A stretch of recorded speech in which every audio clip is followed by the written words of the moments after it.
अस्सलाम वालेकुम स्टूडेंट्स। आज हम अपनी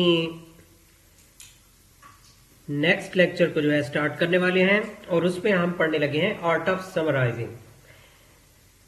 आगे बढ़ने से पहले एक इंपॉर्टेंट बात आपको ये बतानी है कि प्रीवियस लेक्चर हमने पढ़ा था कॉम्प्रिहेंशन स्किल से मुतालिक कि how to do comprehension of a given text of a paragraph और पैसेज। तो स्टूडेंट्स आपने ध्यान ये रखना है कि ये जो तीन टॉपिक्स अभी हम पढ़ने लगे हैं, कॉम्प्रिहेंशन, समराइजिंग और इसके बाद जो हम प्रेसी राइटिंग पढ़ेंगे, ये तीनों टॉपिक्स या कॉन्सेप्ट्स जो हैं एक दूसरे से इंटरलिंक्ड हैं, एक दूसरे से कनेक्टेड हैं। कहने का मतलब ये है किस तरीके से कनेक्टेड है कि एक कॉन्सेप्ट दूसरे कॉन्सेप्ट को डेवलप करता है या सपोर्ट करता है, इस तरीके से दूसरा फिर तीसरे को डेवलप करता है या सपोर्ट करता है। तो मसला ये हो सकता है कि अगर आप एक कॉन्सेप्ट को सही तरीके से नहीं समझ पाए और ख़ास तौर पर जो स्टार्ट वाला था यानी कॉम्प्रिहेंशन जो हमने पढ़ा है, अगर वो आप सही नहीं समझा आपने उसको, तो आप अच्छी समरी नहीं लिख पाएंगे और जब आप अच्छी समरी नहीं लिख पाएंगे तो आप अच्छी प्रेसी राइटिंग नहीं कर सकते। तो ये इस तरीके से इंटरलिंक्ड है, एक दूसरे को सपोर्ट कर रहे होते हैं। तो आज चूंकि हम समरी पढ़ने लगे हैं तो इसके लिए आपको कॉम्प्रिहेंशन समझनी होगी। अगर अभी तक आपने नहीं समझी तो यूट्यूब चैनल हमारा सब्सक्राइब करें और कॉम्प्रिहेंशन वाले लेक्चर को स्टार्ट टू एंड दोबारा गौर से पढ़ें और समझने की कोशिश करें। Let us start our today's topic. Summary or summarizing. Summary demonstrates one's comprehension of information and ideas. अब ये सिंपल डेफिनेशन एक सेंटेंस पर मुश्तमिल है, इसमें इंपॉर्टेंट टर्मिनोलॉजीज को समझने की कोशिश करते हैं। उन्होंने ये कहा है कि समरी डेमोन्स्ट्रेट, समरी जाहिर कर रही होती है, बयान करती है या दिखा रही होती है। किस चीज को दिखा रही होती है समरी? किसी भी शख्स की इंफॉर्मेशन या आइडियाज को समझने की सलाहियत को, यानी जो पैसेज या पैराग्राफ आपको दिया गया है वो जिन आइडियाज पर बेस्ड है या जो इंफॉर्मेशन उसमें पुट की गई हैं, आप ने उन आइडियाज या इंफॉर्मेशन को कितना समझा है, अंडरस्टैंड किया है, कंप्रीहेंड किया है, इस चीज का जाहिर करना समरी कहलाता है। It usually briefly restates in one's own words the content of a passage. दूसरे अल्फाज में हम ये भी कह सकते हैं कि समरी लिखना दरअसल मुख्तसरन दोबारा से बयान कर देना होता है ओरिजिनल पैराग्राफ या पैसेज को, लेकिन अपने अल्फाज में जो कुछ ओरिजिनल पैराग्राफ या पैसेज में हमें बता दिया गया होता है। It should focus on the central idea and indicate all the main points in the passage. इस मजीद समरी क्या होती है? समरी फोकस कर रही होती है जो भी रिटन पैराग्राफ या पैसेज हमें दिया जाता है समरी प्रोड्यूस करने के लिए, उसके सेंट्रल आइडिया को जाहिर करती है हमारी समरी जो हम प्रोड्यूस करते हैं, और उस ओरिजिनल पैराग्राफ में रिटन डॉक्यूमेंट में जितने भी इंपॉर्टेंट या मेन पॉइंट्स दिए गए होते हैं उनका अहाता करता है। क्यों करता है? अब दो चीजें हैं ये आपने जहन में रखनी है स्टूडेंट्स। सेंट्रल आइडिया की बात की गई है और main points of the passage की बात की गई है। ये क्यों? इसलिए कि that support the central idea, क्योंकि वो सारे मेन पॉइंट्स जो होते हैं वो क्यों हमें उनका अहाता करना लाजमी होता है समरी में? क्योंकि वही मेन पॉइंट्स दरअसल सेंट्रल आइडिया को, ओवरऑल मेन आइडिया को सपोर्ट कर रहे होते हैं, as well as the relationship between the ideas. और सेंट्रल आइडिया कैसे डेवलप होता है? जितनी भी गिवन थॉट्स होती हैं या मेन पॉइंट्स होती हैं उनके दरमियान एक लॉजिकल रिलेशनशिप होता है, और रिलेशनशिप जिसको हमने केस में पढ़ा था, कोहेरेंस में पढ़ा था पैराग्राफ राइटिंग स्किल्स के अंदर। कोहेरेंस यानी थीमेटिक यूनिटी जो है वो उसी रिलेशनशिप से ही पैदा होती है जिससे वो मेन आइडिया या सेंट्रल आइडिया हमारा डेवलप होता है। तो हम नई प्रोड्यूस शुदा समरी में तमाम मेन पॉइंट्स को कवर करेंगे, क्योंकि नहीं करेंगे तो वो थीमेटिक यूनिटी वाला या कोहेरेंस वाला जो रिलेशनशिप है वो हम स्किप कर जाएंगे, इग्नोर कर बैठेंगे। अगर वो इग्नोर करेंगे तो जो हमारी नई समरी प्रोड्यूस हमने की है उसका सेंट्रल आइडिया भी हमारा इनकम्प्लीट रह जाएगा। तो ये समरी में ये दो चीजें हमने जरूर याद रखनी है, यानी सेंट्रल आइडिया और सेंट्रल आइडिया के अलावा सारे मेन पॉइंट्स। और मेन पॉइंट्स क्यों? क्योंकि उनका म्यूचुअल रिलेशनशिप होता है थीमेटिक यूनिटी को क्रिएट करने में। If one really knows a subject और text one will be able to summarise it. अब वही बात दोबारा से रिपीट की है, जैसा पहले भी मैंने आपको बताया था कि ये तीनों इंटरलिंक्ड है एक दूसरे से। यानी वो कहते हैं कि कोई भी सब्जेक्ट या टेक्स्ट अगर आपको दिया जाता है, अगर कोई शख्स अच्छे तरीके से समझता है, अंडरस्टैंड करता है उसे, यानी समझना और अंडरस्टैंड करना क्या है? कंप्रीहेंशन है।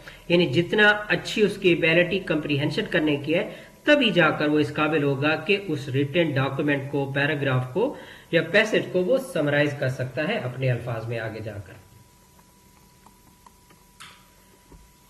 Next, features of A summary.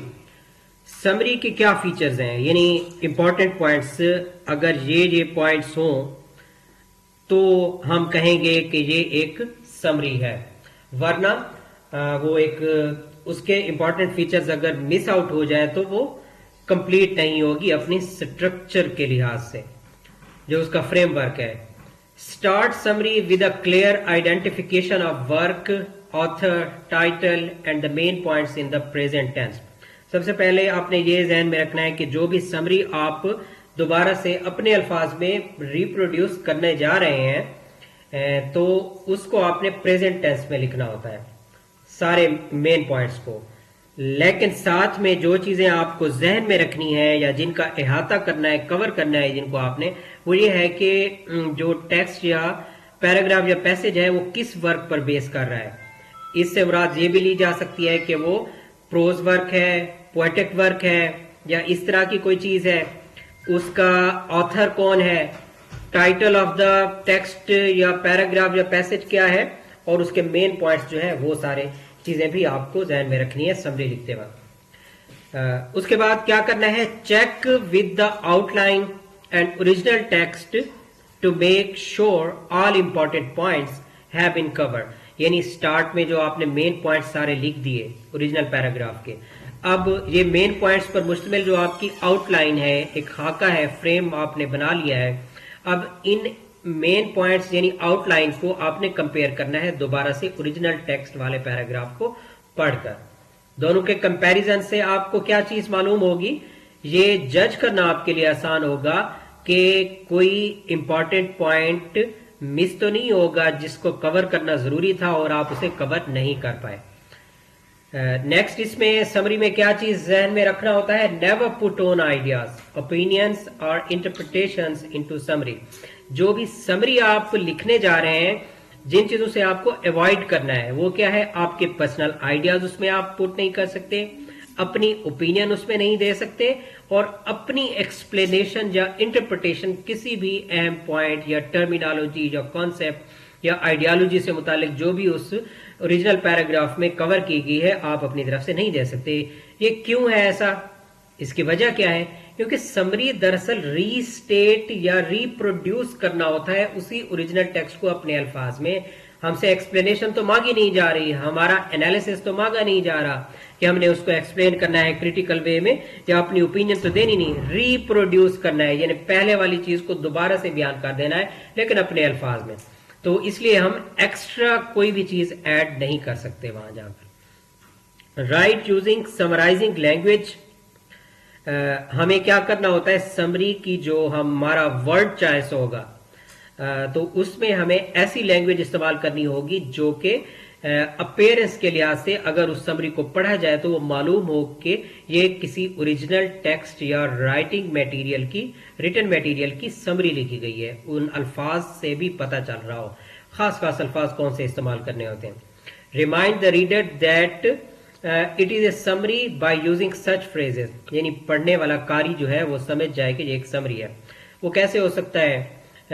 Urdu में हम इस तरह के अल्फाज इस्तेमाल करते हैं जैसे इक्तबास से ये जाहिर होता है, या किताब हमें ये बताती है, या मुसन्निफ ये समझाने की कोशिश करता है, मुसन्निफ ये बताता है। तो इंग्लिश में आप इस तरह के अल्फाज का इस्तेमाल करेंगे, the text claims, the author suggest etcetera. इस तरह के अल्फाज जाहिर करके आप फर्दर जो है स्टेप बाय स्टेप डेवलप करते चले जाएंगे तमाम मेन पॉइंट्स को। इस तरीके से आपकी समरी कंप्लीट होगी। How to produce a summary. अब इंपॉर्टेंट फीचर्स हमारे जहन में आ गए, कौन कौन से रखने हैं। अब हम एक किसी भी पैराग्राफ को अगर समरी उसकी लिखनी है तो उसको कैसे स्टार्ट करेंगे लिखना। रीड द असाइंड पैसेज और पैसेजेस केयरफुली। जो भी पैसेज दिया गया है या मुतादिद पैसेजेस हैं, सबसे पहले तो उनकी रीडिंग करनी है, केयरफुल रीडिंग करनी है। जब केयरफुल रीडिंग हम कर लेते हैं, अब क्या करना है नेक्स्ट स्टेप में, रीड इट, दोबारा से पढ़ें। यानी एक बार पढ़ लिया है हमने गौर से, दोबारा से उसको एक बार फिर पढ़ना है। लेकिन अब दोबारा जब हम पढ़ेंगे तो साथ में एक और काम भी हमें करते जाना है। वो क्या है, but this time divide the passage into sections और stages of thought and label each section. अब की बार जो है हमने होल पैराग्राफ की डिवीजन करनी है मुख्तलिफ सेक्शंस या स्टेजेस में, और वो स्टेजेस या सेक्शंस क्या होंगे, थॉट के होंगे, जिसको हम थीमेटिक यूनिटी कहते हैं, जो कोहेरेंस क्रिएट करते हैं। यानी इससे मुराद आप ये भी ले सकते हैं सारे मेन आइडियाज जो हैं, इंपॉर्टेंट पॉइंट्स जो हैं, उनमें डिवाइड करके हमें उस होल पैसेज को जो है उसकी पार्टीशन करनी है डिफरेंट सेक्शंस में। जब ये स्टेप भी हम कर लेते हैं, अब क्या करना है, दोबारा से एक बार फिर पढ़ना है, और उसके दौरान में हमें क्या करना है, अंडरलाइन की आइडियाज एंड टर्म्स।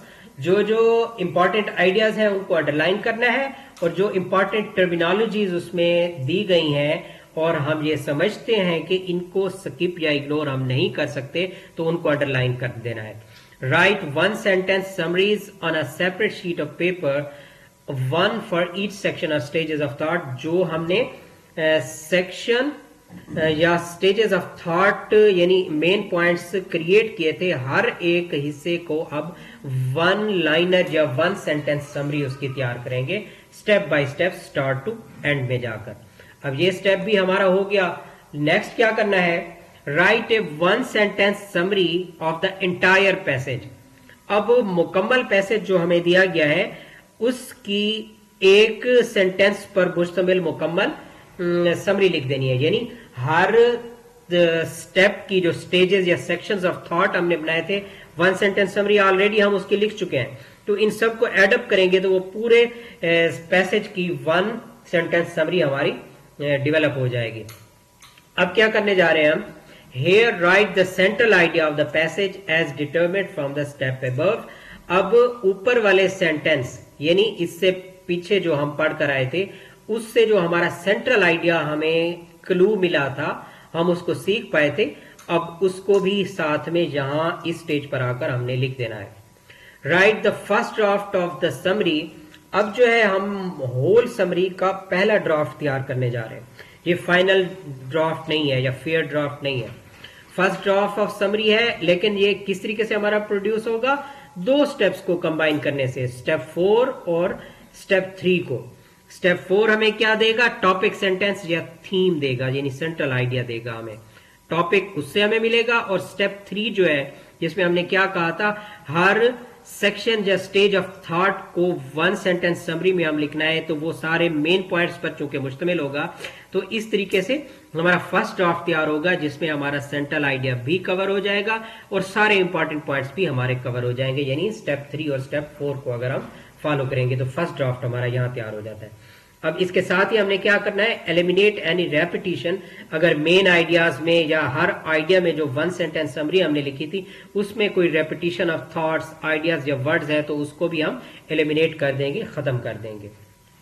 अब नेक्स्ट क्या करना है, फर्स्ट ड्राफ्ट चूंकि हमारा तैयार हो गया तो इसको हमने रिवाइज करना है, दोबारा से एक बार देखना है। रिवाइज किस मकसद के लिए हम करने जा रहे हैं, to make sure transitional words are provided, कि हमने वो जो 1 सेंटेंस समरी थी सारे मेन पॉइंट्स की, उनको एक दूसरे से अब कनेक्ट करना है। तो वो कनेक्शन किस तरीके से कायम किया जाएगा, ट्रांजिशनल वर्ड्स के जरिए से। ट्रांजिशनल वर्ड्स किस तरीके से होते हैं?